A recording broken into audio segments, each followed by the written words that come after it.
Hello friends, வணக்கம். Welcome back to my channel. இன்றைக்கி நம்ம வெஜிடபிள் ஹக்கா நூடுல்ஸ் எப்படி செய்கிறதுன்னு பார்க்கலாம். இது செய்கிறதுக்கு நூடுல்ஸை குக் பண்ணுறதுக்கு நல்லா பெரிய பாத்திரமாக எடுத்துக்கலாம். இப்போ அதில் நம்ம எவ்வளோ நூடுல்ஸ் எடுக்க போகிறோமோ அதுக்கேற்ற மாதிரி தண்ணி ஆட் பண்ணிக்கலாம். நான் ஒரு பேக் போட போகிறேன். ஸோ அதனால் ஒரு 6 கப் தண்ணி சேர்த்துருக்கேன். இந்த தண்ணியை சூடு பண்ணிக்கலாம்.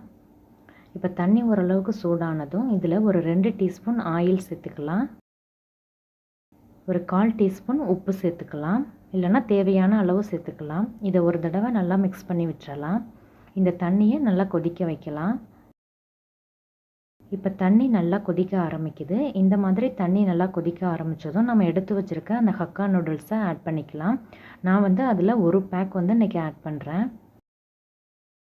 இப்போ ஒரு கரண்டியை வச்சு ஜென்ட்லாக ஸ்டிர் பண்ணி விடலாம்.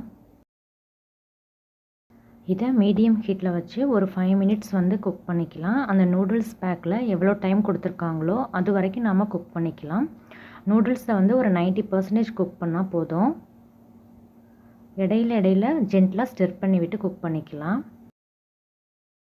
இப்போ ஒரு 5 மினிட்ஸ் ஆகிடுச்சு. நூடுல்ஸ் சாஃப்ட் ஆகிடுச்சு. அது மாதிரி ஒரு 90% குக் ஆகிடுச்சு. இப்போ ஃப்ளேமை ஆஃப் பண்ணிவிட்டு இந்த தண்ணியெல்லாம் நம்ம வடிச்சிட்டு எடுத்துக்கலாம்.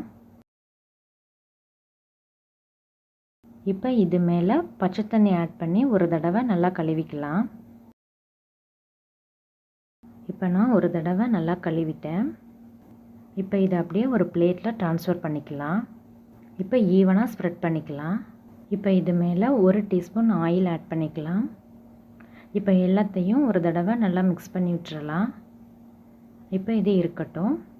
இப்போ நூடுல்ஸ் செய்கிறதுக்கு நான் ஒரு 3 டேபிள் ஸ்பூன் ஆயில் சேர்த்து ஹீட் பண்ணியிருக்கேன். ஆயில் சூடானதும் கொஞ்சமாக இஞ்சி எடுத்துகிட்டு இந்த மாதிரி சின்ன சின்ன பீசஸாக கட் பண்ணி சேர்த்துக்கலாம். ஒரு 3 பல் பூண்டு எடுத்துகிட்டு அதையும் பொடியாக நறுக்கி ஆட் பண்ணிக்கலாம். ஒரு பச்சை மிளகாயை பொடியாக நறுக்கி சேர்த்துக்கலாம். இதை குறைவான தீயில வச்சுட்டு ஒரு ஃபியூ செகண்ட்ஸ் ஃப்ரை பண்ணிக்கலாம். இப்போ இது கூட நான் பாதி கொடை மிளகாய் எடுத்துகிட்டு இந்த மாதிரி நீல வாக்கில் கட் பண்ணிக்கலாம். அதே மாதிரி கொஞ்சமாக முட்டைக்கோஸ் எடுத்துகிட்டு அதையும் நீல வாக்கில் கட் பண்ணி ஆட் பண்ணிக்கலாம். ஒரு கேரட் எடுத்துகிட்டு அதையும் இந்த மாதிரி கட் பண்ணி ஆட் பண்ணிக்கலாம். பாதி வெங்காயம் எடுத்துகிட்டு அதையும் தின் ஸ்லைசஸாக கட் பண்ணி ஆட் பண்ணிக்கலாம். இப்போ இதுக்கு கொஞ்சமாக உப்பு சேர்த்துக்கலாம். இப்போ இந்த வெஜிடபிள்ஸ் எல்லாம் மீடியம் ஹீட்டில் வச்சுட்டு ஒரு 80% குக் ஆகிற மாதிரி குக் பண்ணிக்கலாம். ஒரு 2லேருந்து 3 நிமிஷம் மீடியம் ஹீட்டில் வச்சுட்டு குக் பண்ணிக்கலாம். இப்போ வெஜிடபிள்ஸ் எல்லாம் ஒரு 80% குக் ஆகிடுச்சு. இப்போ இதில் 1 டீஸ்பூனுக்கு மிளகை க்ரஷ் பண்ணிவிட்டு ஆட் பண்ணிக்கலாம். 1 டீஸ்பூனுக்கு சுகர் ஆட் பண்ணிக்கலாம். சோயா சாஸ் ஒரு 1 டேபிள் ஸ்பூன் ஆட் பண்ணிக்கலாம். இல்லைன்னா தேவையான அளவு சேர்த்துக்கலாம். டொமேட்டோ கெட்சப் ஒரு 1 டேபிள் ஸ்பூனுக்கு ஆட் பண்ணிக்கலாம். ரெட் சில்லி சாஸ் ஒரு அரை டேபிள் ஸ்பூன் ஆட் பண்ணிக்கலாம்.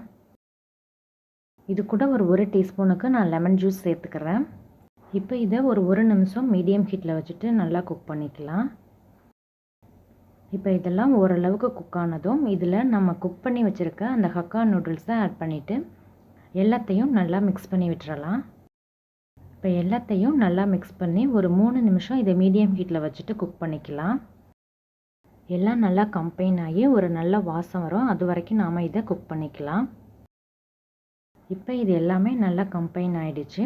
இப்போ டேஸ்டியான வெஜிடபிள் ஹக்கா நூடுல்ஸ் ரெடி ஆகிடுச்சு. இந்த வீடியோ பிடிச்சிருந்தா லைக் பண்ணி ஷேர் பண்ணிவிட்டு சப்ஸ்கிரைப் பண்ணி பெல் ஐக்கானை கிளிக் பண்ணி ஆளுங்கிற ஆப்ஷனை கிளிக் பண்ணி வச்சுக்கோங்க. தேங்க்யூ ஸோ மச் ஃபார் வாட்சிங்.